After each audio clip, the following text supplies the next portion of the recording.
Dante.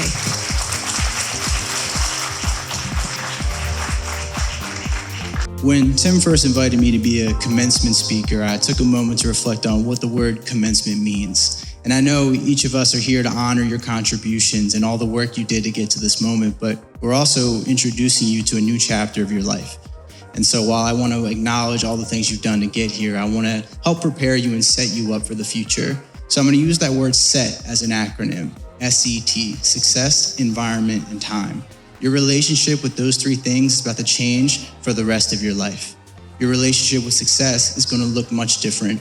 And I find it so poetic that we're in a sports stadium right now, because if you think about what happens when teams win championships, typically there's a parade through the city where the team is standing on the top of a double-decker bus and they're parading their trophy around and showing off to the city what they had done and what they had brought back to the city.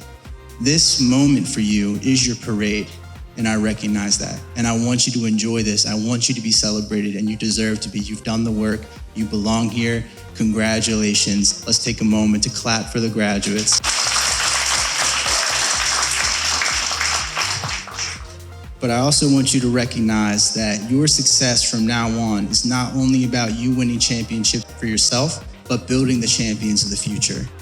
We are sitting inside a stadium that we did not build.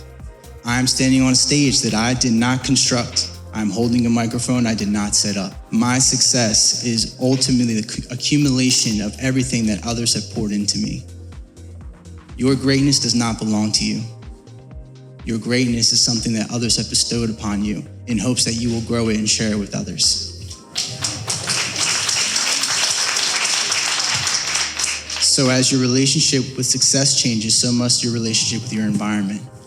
Raise your hand if you ever heard the saying, you're a product of your environment. I want to tell you right now that ends today. Your environment is a product of you. You choose where you go, you choose who you surround yourself with, you choose what you tolerate, you choose what you allow, you choose all the above.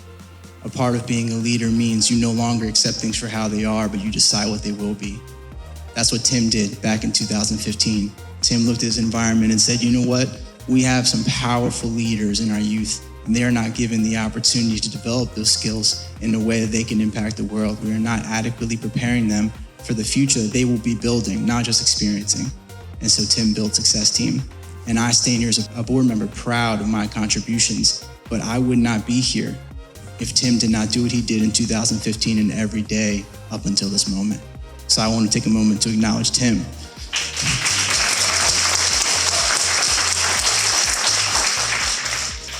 So your relationship with success and your environment have officially changed, and now so must your relationship with time.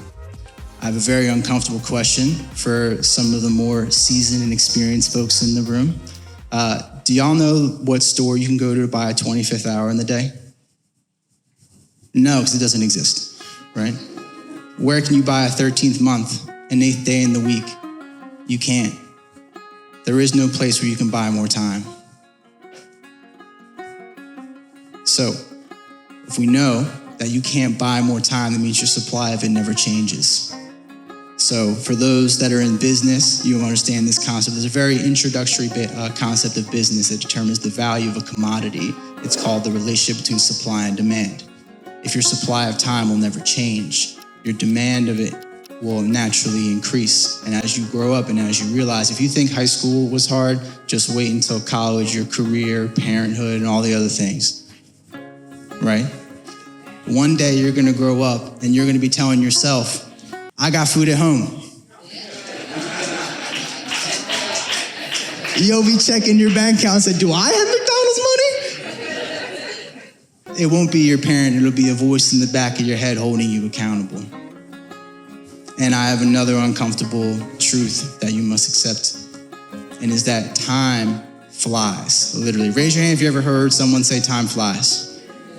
There's a very real mathematical and scientific explanation for that. So I want you to pause and reflect on this. I know you're probably sick of math tests, but I'm gonna give you one more quick little math equation to consider. Let's round up and say you're about 20 years old. The last 4 years represent 1/5 of your life. The next 4, 1/6. The next 4, 1/7. The next 4, 1/8. Albert Einstein tells us that time is relative. Your time, your experience of time is relative to the amount of time you've already experienced. Every single day that you experience from now on will be shorter than the one before. So not only is your supply not growing, it's actually shrinking, and your demand is simultaneously increasing. Therefore, every day you must demand more value for your time. That means you must surround yourself with more valuable people. That means you must ingest more valuable information. You must ingest more valuable food. You must have more valuable relationships. So once you realize that your relationship with success, your environment, and time have dramatically shifted from this moment on, you'll be set up for success, and that means I did my job.